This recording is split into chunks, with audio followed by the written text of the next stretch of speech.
मैं हमारे करगिल डिस्ट्रिक्ट के मीडिया फ्रेटर्निटी के वसादत से करगिल के अवाम तक एक पैगाम पहुंचाने आप सबके सामने बैठा हूं।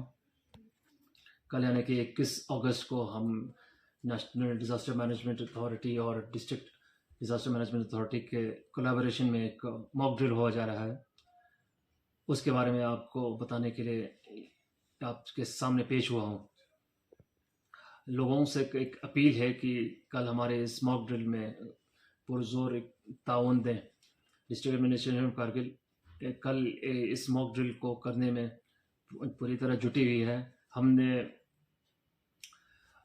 कुछ इंसिडेंट साइट्स और स्टेजिंग एरिया और रिलीफ कैंप्स वगैरह फिक्स किए हैं और डिजिग्नेट किए हुए हैं, जहाँ पे ऑफिसर्स और वॉल्टियर्स और स्टेक होल्डर्स के ग्रुप्स तैनात किए गए हैं। लॉजिस्टिक्स का पूरा सपोर्ट है और इंडियन आर्मी और BRO की तरफ से भी पूरी कोऑपरेशन है, लॉजिस्टिक सपोर्ट मिल रहा है और हमारे इस मुहिम में हमारा साथ दे रहे हैं। मैं आपके वसादत से ये बताता चलूँ कि हमने गवर्नमेंट डिग्री कॉलेज में एक इंसिडेंट साइट मुनक़्क़द किया हुआ है। डिस्ट्रिक्ट इंडस्ट्रीज सेंटर जो करगिल के मेन मार्केट में है और हुसैनी पार्क के पास है, एक इंसिडेंट साइट वो है। डिस्ट्रिक्ट हॉस्पिटल करगिल कोरबथाऊ में जो तैनात है, वहाँ पे एक इंसिडेंट साइट होगा। एक इंसिडेंट साइट तेतुशुमिक में ही है, वो जहाँ लैंडस्लाइड का सिनेरियो होगा। और स्टेजिंग एरिया जो होता है वो हर साल की तरह काउंसिल सेक्रेटेरिएट के कॉम्प्लेक्स में होगा, पास ही जहाँ J&K बैंक का चेस्ट है, एक उसके पड़ोस में साथ में ही पैरेलल रूरल डेवलपमेंट डिपार्टमेंट का एक बिल्डिंग है। उसको रिलीफ कैंप बना के वहाँ पे रेस्क्यू ऑपरेशंस करके वहाँ पेशेंट्स को या विक्टिम्स को लाया जाएगा।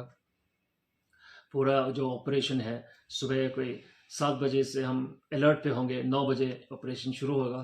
तो लोगों से यही अपील होगी कि पैनिक न करें, कहीं सायरन सुने या कोई शोर शराबा सुने तो पैनिक न करें, कोऑपरेट करें और देखें कि किस इफेक्टिवनेस के साथ डिस्ट्रिक्ट एडमिनिस्ट्रेशन और ख़ासकर डिस्ट्रिक्ट डिज़ास्टर मैनेजमेंट अथॉरिटी ने इस मॉक ड्रिल को सक्सेसफुल बनाया। हमारे साथ ताउन देते हुए UTDRF की एक बहुत अच्छी इफेक्टिव टीम होगी जो हर साल हमारे साथ जुड़ी होती है और UTDRF की टीम भी रेस्क्यू ऑपरेशंस में शामिल होंगे। डिस्ट्रिक्ट पुलिस का भी पूरा ताउन है। और मैं आपको ये भी बताता चलूँ, कल एक नेशनल डिज़ास्टर मैनेजमेंट अथॉरिटी का एक टेबल टॉप एक्सरसाइज भी हुआ था। वो कॉन्फ्रेंस हॉल में बैठ के हम कर रहे थे, पूरा दिन भर बैठे थे और काफ़ी एक ओरिएंटेशन सा हुआ और सिनारियोज क्रिएट करके हमें बताया गया कि किस तरह मॉक ड्रिल को सक्सेसफुल बनाना है और किस तरह उसको कंडक्ट करना है। बस कोशिश यही होगी कि कल जो हमारा मॉक ड्रिल होगा वो प्रैक्टिकली हम करके दिखाएं। हर डिपार्टमेंट, चाहे मैकेनिकल हो, PHE हो, PWD हो, एजुकेशन डिपार्टमेंट, मेडिकल डिपार्टमेंट खासकर, और डिस्ट्रिक्ट एडमिनिस्ट्रेशन, हिल काउंसिल करगिल के सुपरविजन में ये सारा कैंपेन कंडक्ट कर रही है और ऑर्गेनाइज कर रहे हैं। हमारी एक अपनी फ़ौज है जो पिछले कई 3-4 दिनों से लॉजिस्टिक सपोर्ट और बाकी इंतजाम करने में लगे हुए हैं। हमें उम्मीद है कि कल शाम तक हम एक बहुत बढ़िया सा एक एग्जांपल सेट करके दिखाएंगे। एक आपको ये भी बताता चलूँगा, रिंगमोस्पांग का एरिया हमने नाइट मॉक ड्रिल के लिए, इवनिंग टाइम मॉक ड्रिल के लिए चुना हुआ है। वहाँ पे क्लाउड बर्स्ट का एक सिनारियो, ग्लोफ जिसे कहते हैं, वो इनेक्ट किया जाएगा और कोशिश यही होगी जितनी डिस्टर्बेंस लोगों को कम हो, जितनी डिस्टर्बेंस और कोई इनकन्वीनियंस हो वो हम इंश्योर करें। लेकिन ये भी इंश्योर करें कि लोग इस मॉक ड्रिल से थोड़ा सा आगाह हो जाएं और उनको पता चले कि रेस्क्यू ऑपरेशंस किस तरह की जाती है और किस इंटेंसिटी के साथ हम सीरियसली इस मॉक ड्रिल को कामयाब बनाने में जुटे हुए हैं। लेकिन कोशिश ये होगी कि लोग देखें और विटनेस करें ऐसे मॉक ड्रिल जो होते रहते हैं। हमारी ये भी कोशिश है कि हर महीने कहीं ना कहीं मॉक ड्रिल की पूरे डिस्ट्रिक्ट में करते रहें। आपको ये भी बताता चलूँ कि सब डिविजनल लेवल पे भी 4 सब डिविजन्स में हम मॉक ड्रिल्स करवा रहे हैं। कल यहाँ के टाइमिंग के साथ सेट होके संको, जांस्कार, शकर चिकतन और द्रास में भी मॉक ड्रिल्स होंगे। वहाँ भी लोगों को आगाह किया गया हुआ है और लोगों को बताया भी गया हुआ है कि वो भी पार्टिसिपेट करें और देखें किस तरह का मॉक ड्रिल होता है, किस इफेक्टिवनेस के साथ ऑर्गेनाइज किया जा रहा है। अब कॉन्टेक्स्ट तो ये भी है कि पिछले साल और उससे पिछले साल भी मॉक ड्रिल्स इसी महीने में हुए हैं, लेकिन अर्जेंसी और भी बढ़ी है, इसलिए क्योंकि हाल ही में आप सब ने देखा कि नेचुरल कैलामिटीज़ कई सारे हो रहे हैं। चक्कर चिकतन में डैमेजेस काफ़ी हुए हैं, शुक्र है जानो माल का नुकसान बहुत ज़्यादा नहीं हुआ। माल का थोड़ा बहुत शायद हो गया हो, लेकिन दुआ ये करते हैं कि और भी डैमेजेस ना हो और इंसानी जानों को कोई तकलीफ या नुकसान ना पहुंचे।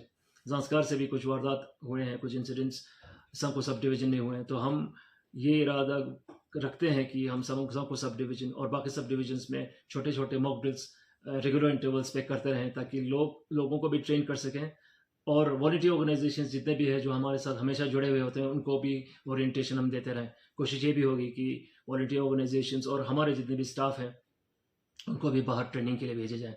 आपको ये भी बताते हुए खुशी महसूस हो रही है कि हमारे डिप्टी कमिश्नर राकेश कुमार साहब बहुत ही सीरियसली और पैशन के साथ एक हमारा इमरजेंसी ऑपरेशन सेंटर को एक्टिवेट करने में लगे हुए हैं। और इमरजेंसी ऑपरेशन सेंटर के जितने भी हमारे मुलाजमीन हैं अभी जिनकी सेंटर में ड्यूटीज़ लगी हुई हैं, वो भी हमारे साथ मॉक ड्रिल में शामिल हैं। कोशिश यही होगी कि ये एक स्टेट ऑफ आर्ट EOC बन जाए और यहीं से हर चीज़ का कंट्रोल रहे। एक हॉटलाइन से भी जुड़ा जाएगा EOC को, और आर्मी और BRO के लोग भी तैनात होंगे, मेडिकल के लोग तैनात होंगे, मैकेनिकल PHE डिवीज़न और PWD के हर कंसर्न एजेंसीज और डिपार्टमेंट्स के लोग EOC में तैनात होंगे। और जब भी कोई भी आपदा की कसम आए, कोई रिपोर्ट आए, पहले खबर EOC को आए और अलर्ट EOC से आगे पहुंचे। आप लोग हमारे साथ जुड़े मीडिया फ्रेटर्निटी का शुक्रिया अदा करता हूं, और कोशिश यही होगी आपके ताउन से, आपके ज़रिए लोगों तक दूर दूर दराज इलाकों में भी हमारे डिस्ट्रिक्ट के ये पैगाम पहुंचे कि जब भी कोई आपदा आए, कोई मुसीबत आए, पैनिक नहीं करना है, लेकिन नियरेस्ट अथॉरिटीज़, गवर्नमेंट की अथॉरिटीज़ हों या अपने नंबरदार हों या बाद में जब आए सरपंच हों, उन तक खबर पहुंचाएं, अलर्ट पहुंचाएं, ताकि अथॉरिटीज़ तक डिस्ट्रिक्ट हेडक्वार्टर पे या सब डिविजनल हेडक्वार्टर पे मैसेज पहुंचे और रेस्क्यू ऑपरेशंस जल्दी से जल्दी शुरू हों। और हमारे डिस्ट्रिक्ट हॉस्पिटल में भी हर किस्म का इंतज़ाम होता है, ट्रॉमा का भी केयर रहता है। कोशिश हमारी यही होगी कि रेफरल्स यहाँ से J&K